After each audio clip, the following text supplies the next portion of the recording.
Assalamualaikum warahmatullahi wabarakatuh. Perkenalkan, kami dari Grup Tugas 14 BIMTEK Informatika 2023 kelas C. Anggota kelompok Grup 14 ini, yang pertama ada Bapak Dawam Akbar, yang kedua Bapak Eko Novrianto, dan yang ketiga saya sendiri Citra Pratiwi Paramita, pindahan dari Grup Tugas 6.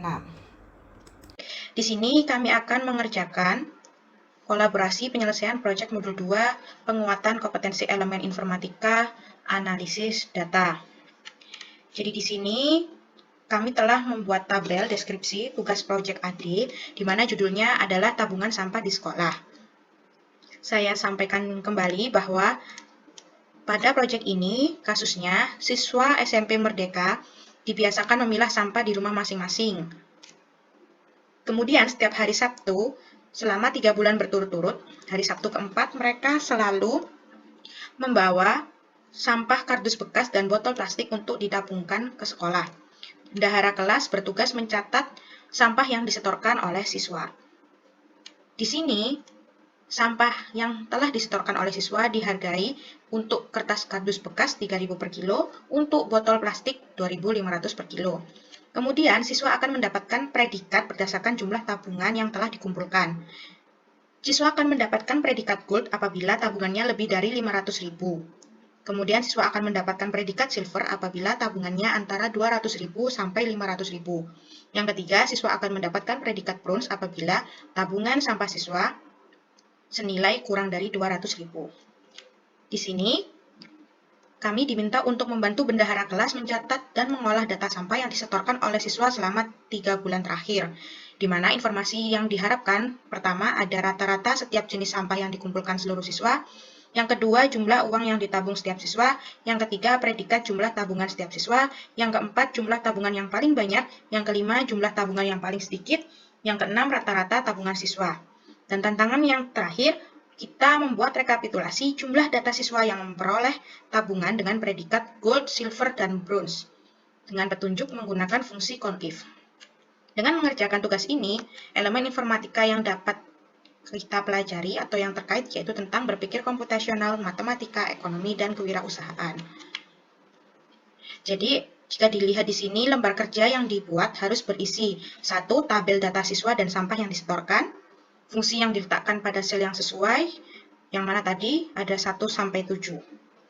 Kita beralih ke spreadsheet yang telah dibuat oleh kami grup 14. Ini adalah spreadsheet yang berisikan tabel tabungan sampah di sekolah. Di atas ini kami sudah menuliskan permintaan dari soal. Sebelum itu, saya akan menjelaskan isi dari tabel ini. Pada kolom A, di sini ada nomor urut siswa, jadi siswa ada 1-140 yang dimasukkan ke data sini. 1-140. Kolom paling bawah ini adalah kolom rata-rata. Jadi rata-rata total sampah, rata-rata uang yang didapat siswa, dan rata-rata pendapatan per kilogram sampahnya. Oke, kita ke atas lagi. Pertama, tabel data siswa dan sampah yang disetorkan. Jadi di sini dapat kita lihat kolom A adalah nomor, kolom B berisikan nama 140 siswa, kolom C jenis kelamin, kolom D kelas, jadi ada kelas 7A, 7B, 8A, 8B, 9A, 9B. Kemudian di sini adalah kolom E sampai kolom J merupakan data sampah yang dikumpulkan siswa selama 3 bulan. Di bulan ke-1 kita kategorikan kertas kardus bekas dan botol plastik, bulan kedua kertas kardus bekas dan botol plastik, bulan ketiga kertas kardus bekas dan botol plastik. Karena hanya dilakukan tiap hari Sabtu minggu keempat, 1 bulan sekali siswa ini mengumpulkan sampah bekas kardus dan botol. Kemudian selanjutnya di soal kedua, kita simak menghitung rata-rata setiap jenis sampah yang dikumpulkan seluruh siswa. Jadi kita contohkan, yang pertama milik Rizky Putra Pratama. Dia mengumpulkan 15 kg kardus bekas di bulan ke-1, 13 botol plastik di bulan ke-1, 10 kg kardus bekas di bulan kedua dan 7 kg botol plastik di bulan kedua, 13 kg kertas kardus bekas dan 12 kg botol plastik di bulan ketiga. Jumlah total sampah kertas kardus bekas yang dikumpulkan Rizky selama 3 bulan ini sebesar 38 kg. Kemudian jumlah sampah botol plastik yang dikumpulkan Rizky selama 3 bulan sebanyak 32 kg. Itu untuk jumlah sampah yang dihasilkan Rizky. Untuk pertanyaan rata-rata setiap jenis sampah yang dikumpulkan seluruh siswa ada di baris paling bawah. Nah, jadi rata-rata ini untuk kolom E adalah rata-rata sampah kardus di bulan pertama, kolom F rata-rata sampah botol plastik di bulan pertama, kolom G rata-rata sampah kardus di bulan kedua, kolom H rata-rata sampah botol plastik di bulan kedua, kolom I rata-rata sampah kardus bekas di bulan ketiga, kolom J rata-rata sampah botol plastik di bulan ketiga. Kemudian kolom K ini adalah rata-rata jumlah kardus bekas yang dikumpulkan siswa selama 3 bulan, kolom L adalah rata-rata jumlah botol plastik yang dikumpulkan siswa selama 3 bulan. Baik, soal selanjutnya, menghitung jumlah uang yang dikumpulkan atau yang ditabung oleh setiap siswa. Karena tadi kita sudah mendapatkan jumlah, jadi jumlah sampah. Di kolom K ini kan jumlah sampah kertas kardus bekas selama 3 bulan. Kemudian kolom L adalah jumlah sampah botol plastik selama 3 bulan.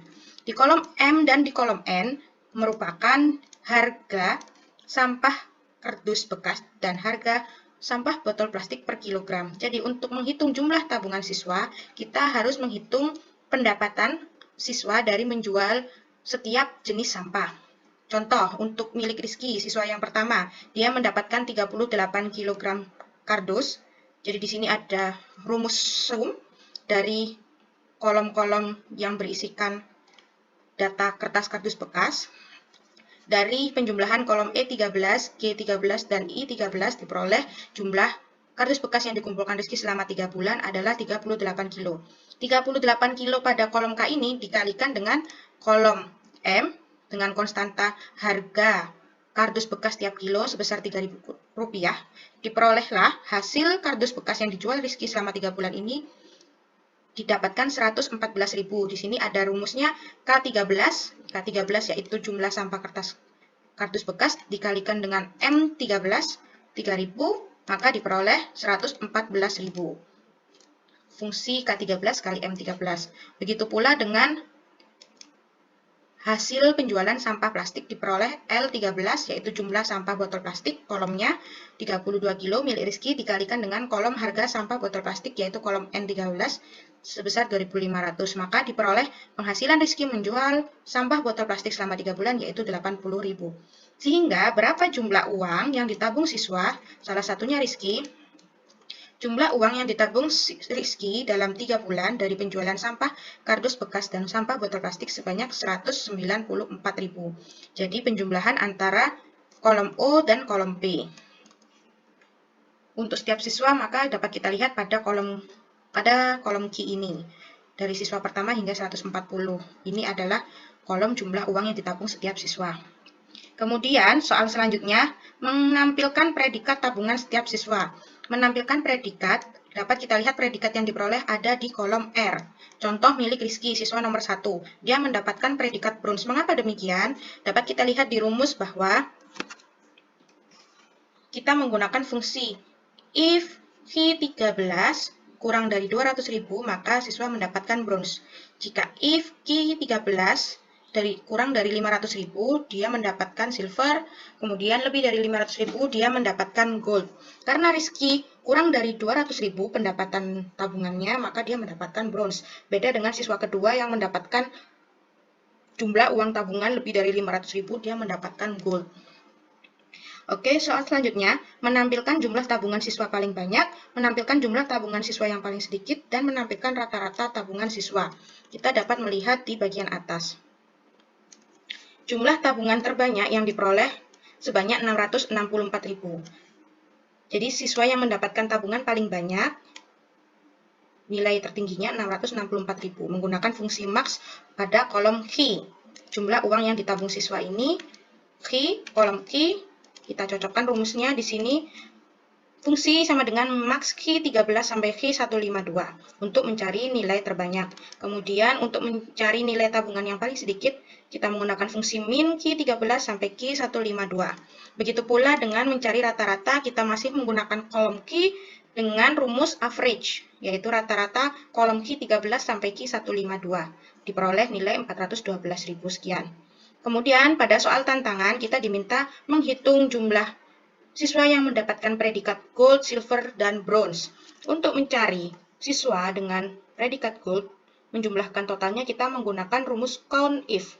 Jadi menjumlah banyaknya data yang mendapatkan predikat gold. Predikat ada di kolom R, maka rumus yang digunakan adalah count if R13 sampai R152 dengan kata gold. Ditemukan 39 siswa mendapatkan predikat gold, kemudian untuk predikat silver, menggunakan count if R13 sampai R152 dengan kata silver, jumlah bronze menggunakan count if R13 sampai R152 dengan kata bronze. Sehingga hasilnya didapatkan seperti pada tabel berikut. Sekian presentasi dari kelompok 14, terima kasih. Wassalamualaikum warahmatullahi wabarakatuh.